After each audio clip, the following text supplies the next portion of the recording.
तर मित्रांनो, तुमचं स्वागत आहे मेडवॅप्स अकॅडमीमध्ये. हा आपला 8वा पार्ट आहे. त्याच्यामध्ये मी म्युनिसिपल कॉर्पोरेशन नागपूरच्या स्टाफ नर्स वॅकन्सीबद्दल क्वेश्चन्स डिस्कस करतो आहे. ठीक आहे. तर तुम्ही सिरीज बघताय, थँक्यू सो मच. तुम्ही लाईक करताय, शेअर करताय, सबस्क्राईब करताय. I really appreciate that. तुम्ही असाच तुमचा सपोर्ट दाखवा. मी आणखी व्हिडिओ टाकत राहीन आणि तुम्हाला हेल्प करत राहीन. आजचा व्हिडिओ आपण सुरू करण्याआधी मी तुम्हाला हे सांगतो की माझ्याकडे नोट्स आहेत. जर तुम्हाला लागत असतील मॅथ्स, रिझनिंग, जी केच्या नाही आहे सॉरी, पण माझ्याकडे प्रिव्हियस DMR क्वेश्चन पेपर्स पण आहेत. आणि ही जी एक्झाम आहे म्युनिसिपल कॉर्पोरेशन, ही आधी झालेली नाही आहे. त्याच्यामुळे याचे प्रिव्हियस इयर्सचे क्वेश्चन पेपर वगैरे नाही मिळाले मला कुठेच, पण माझ्याकडे काही नोट्स आहेत ज्या तुम्ही घेऊ शकता. तर मी ईमेल ID टाकतो डिस्क्रिप्शनमध्ये. बस तुम्ही त्याच्यावर मला ईमेल पाठवा, मी तुम्हाला नोट्स पाठवेल. ठीक आहे. ओके डोक. तर आपण सुरू करूया.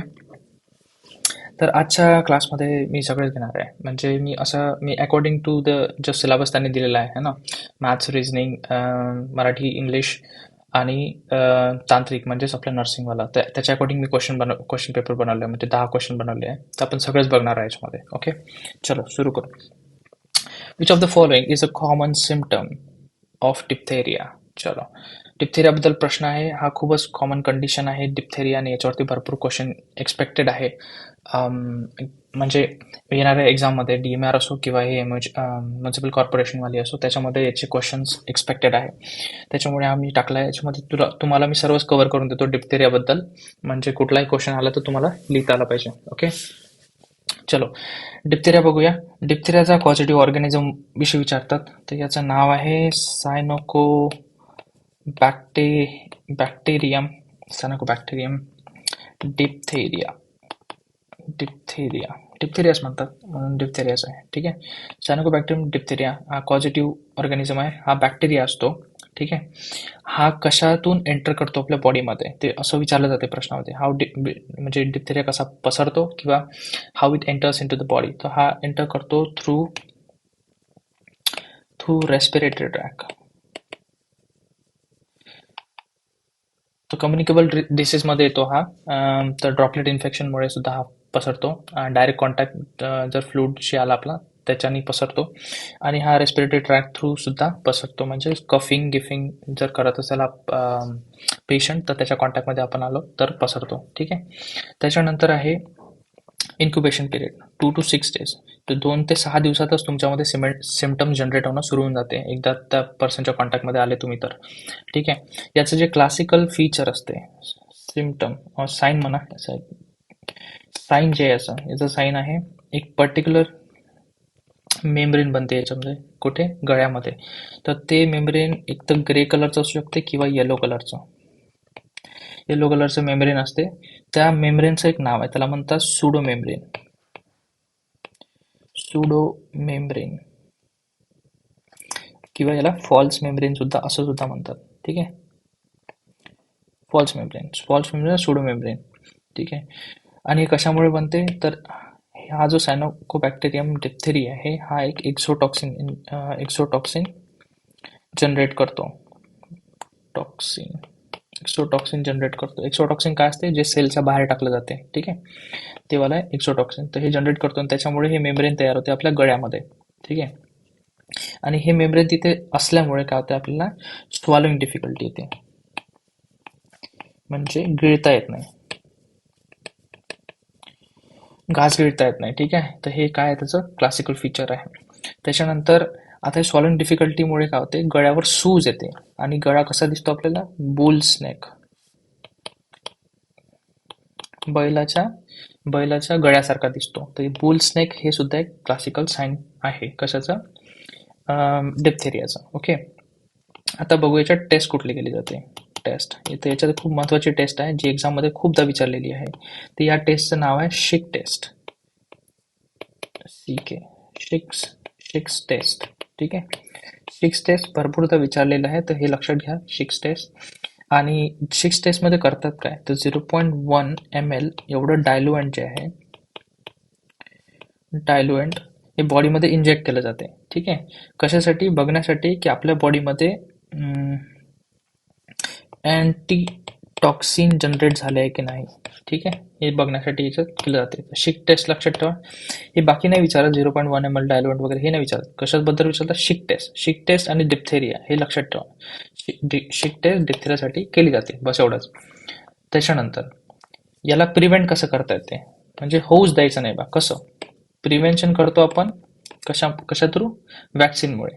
तर आता ही पेंटामध्ये आहे, पेंटा वॅक्सिन तुम्ही बघितली असेल. पेंटा वॅक्सिनमध्ये हे असते. तर आधी आपण डीपीटी देत होतो, ठीक आहे, डिप्थेरिया, पर्ट्युसिस, टिटॅनस असं तीनच एका सोबत देत होतो, ठीक आहे. आता ते पेंटामध्ये आहे. ओके, याचा कंट्रोल कसा करायचा?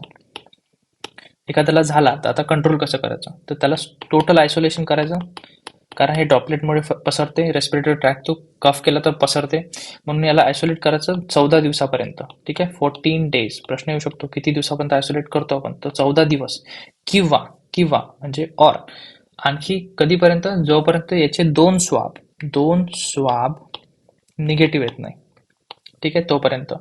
तर हे झालं आपलं कम्प्लीट डिप्थेरिया. याच्या बाहेरचा एक प्रश्न येणार नाही डिप्थेरियामध्ये, सगळं याच्यातूनच येते, ठीक आहे. डिप्थेरिया कव्हर तुमचा. चलो next question. Which of the following is a characteristic symptom of generalise anxiety disorder? Very good. सायकॅट्रीचा प्रश्न आला, पहिला सायकॅट्रीचा प्रश्न आला आतापर्यंत. Okay, generalise anxiety disorder also called GAD, ठीक आहे. आता इथे वर्ड आलाय जनरलाइज, म्हणूनच हा एन्झायटी डिसऑर्डर आहे. जसं पॅनिक अटॅक हा सुद्धा एक जनरल एन्झायटी डिसऑर्डर आहे, पण जनरलाइज नाही आहे, हा स्पेसिफिक असतो. पॅनिक अटॅक्स केव्हाही कुठेही येऊ शकतात, ठीक आहे. डिपेंड्स अपॉन द सिच्युएशन आणि त्या पर्टिक्युलर पर्सनला कशाची भीती वाटते त्यानुसार. पण पॅनिक अटॅक्स हा सुद्धा काय एन्झायटी डिसऑर्डर आहे. त्याच्यानंतर आहे ऑडिटरी हॅल्युसिनेशन्स. हे कशाचं फीचर आहे? सायकोसिस किंवा स्किझोफ्रेनिया याचं फीचर आहे. हे इथे येत नाही, हे जनरल एन्झायटी डिसऑर्डरचं फीचर नाही आहे. इंट्रुसिव्ह थॉट्स डिप्रेशनमध्ये येतात, डिप्रेशन किंवा OCD मध्ये. ऑब्सेसिव्ह कंपल्सिव्ह डिसऑर्डरमध्ये येतात, ठीक आहे. Excessive worry and apprehension. Yes, excessive worry, खूप जास्त याला काय वाटते? भीती वाटते. एन्झायटी होते याला, एन्झायटी आणि वरी होते. वरी म्हणजे काळजी वाटते. ॲप्रिहेन्शन, येस, फ्युचरमध्ये येणाऱ्या गोष्टीविषयी खूप विचार करतो हा पर्टिक्युलर व्यक्ती, की आता काय होणार, याच्या पुढे काय होणार, कसं करणार, आपण कसं राहायचं, काय करायचं वगैरे वगैरे. त्या गोष्टी झालेल्या पण नाही आहे, होतील, म्हणजे पॉसिबिलिटीमध्ये त्या गोष्टीबद्दल हा व्यक्ती विचार करतो. तर याचं उत्तर काय? Option D. चलो नेक्स्ट प्रश्न. Which of the following is a example of communicable disease? Diphtheria बोलताना मी सांगितलं तुम्हाला कम्युनिकेबल डिसीज आहे, जो पसरतो थ्रू ड्रॉपलेट. ओके, आता इथे बघू कोणते कोणते कम्युनिकेबल आहे.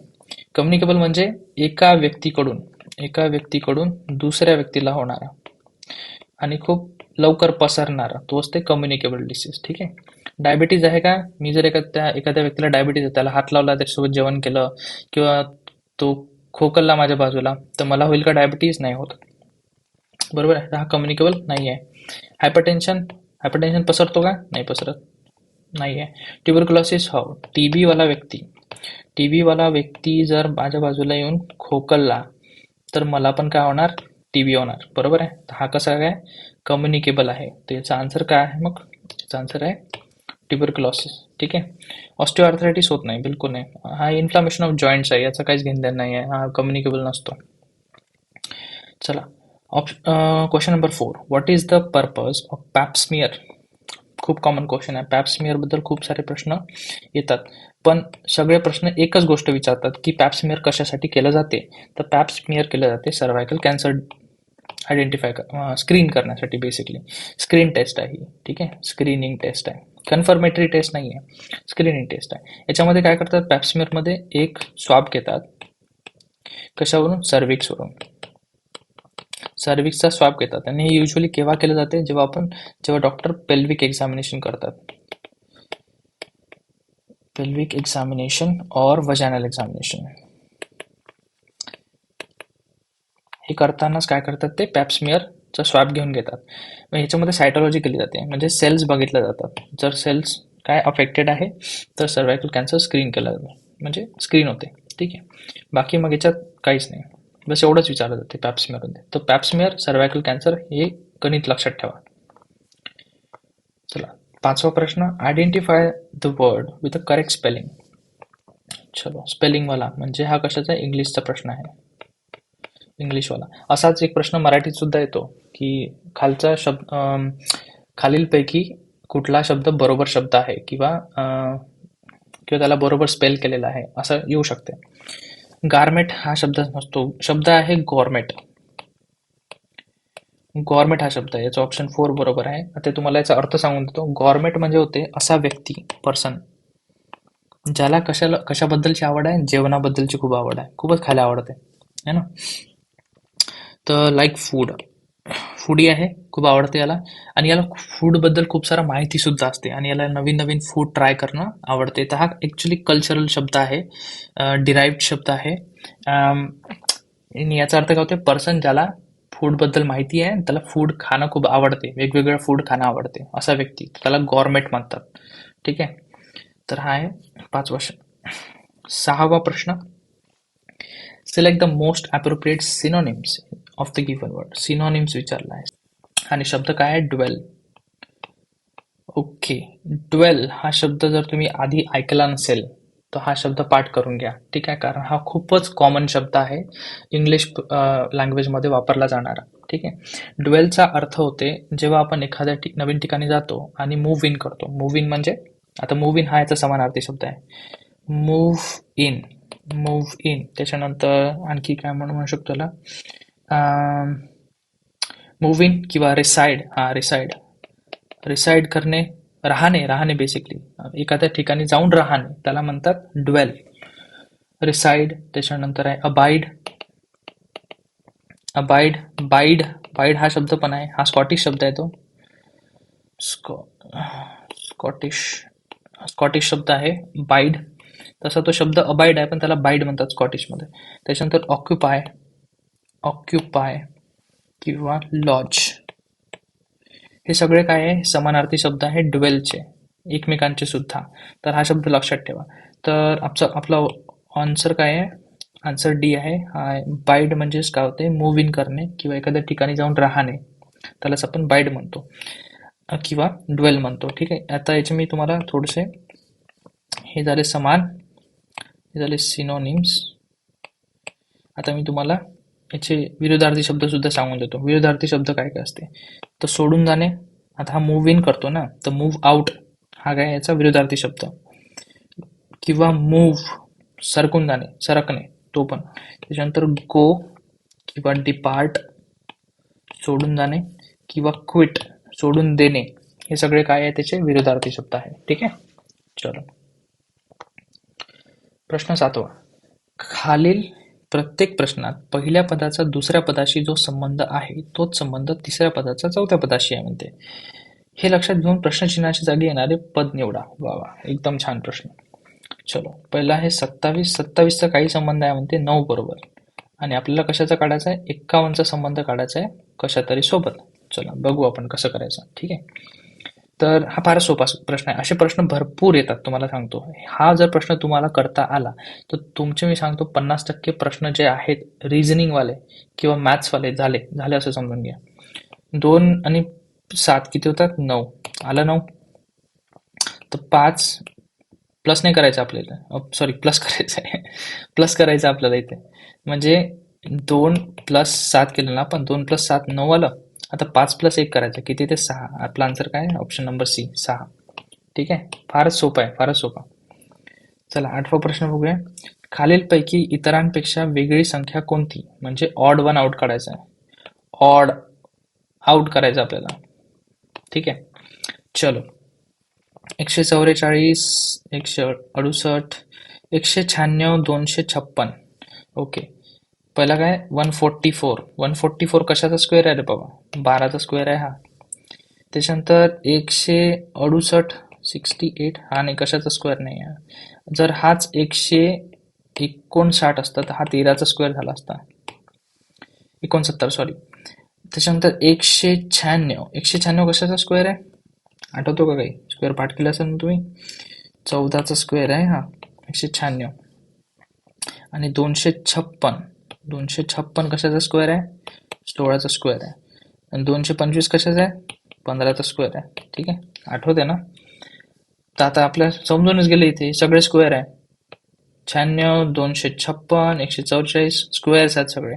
कुठला नाही आहे? हा 168 नाही आहे. त्याचा आन्सर काय येणार आहे? काय येणार याचा आन्सर? 168 कुठे आहे? Option B. हा, हे आन्सर आहे याचं. 168. ठीक आहे. ओके. महाराष्ट्र जीकेचा क्वेश्चन. जीके. महाराष्ट्र राज्याचा राज्य पक्षी कोणता? अरे बापरे, हे माहित असलं पाहिजे तुम्हाला. राज्य पक्षी कोणता? राज्य पक्षी आलेला आहे ते. राज्य प्राणी पण बघून घ्या तुम्ही एकदा. मी सांगत नाही आता, पण तुम्ही बघून घ्या. राज्य प्राणी ते थोडंसं वेगळं आहे म्हणून सांगतोय तुम्हाला. जनरल प्राण्यासारखा प्राणी आपल्याला नाव माहिती असेल असा वाला प्राणी नाही आहे तो, म्हणून तो पण बघून घ्या तुम्ही. ठीक आहे. तर राज्य पक्षी कोणता आहे? चिमणी आहे का? नाही. बगळा आहे का? नाही. मोर नाही. आपला राज्य पक्षी आहे महाराष्ट्राचा हरावत. हरावत हा आपला राज्य पक्षी आहे. तुम्हाला हरावतचा फोटो दाखवतो मी. कबुतरासारखा दिसतो हा पक्षी. हे बघा, हा फोटो आहे हरावतचा. ठीक आहे. तर हा काय आपला राज्य पक्षी आहे. ठीक आहे, लक्षात घ्या. तर आन्सर कुठला आहे? ऑप्शन बी. चला नेक्स्ट क्वेश्चन. महाराष्ट्रात एकूण किती जिल्हे आहेत? पुन्हा जीकेचा प्रश्न. तर आपल्या महाराष्ट्रात एकूण आहे 36 जिल्हे. ठीक आहे, 36 जिल्हे आहे. आणि तालुका किती आहे? तालुका बघता की सांगून देतो. तर 358 तालुका आपल्याजवळ महाराष्ट्रामध्ये. ठीक आहे. डिस्ट्रिक्ट डिस्ट्रिक्ट किती आहे? 36. तालुका किती आहे? 358. ठीक आहे. चलो, झाले आजचे प्रश्न. भेटूया पुढच्या एपिसोडमध्ये. तोपर्यंत अभ्यास चालू द्या. Okay, bye.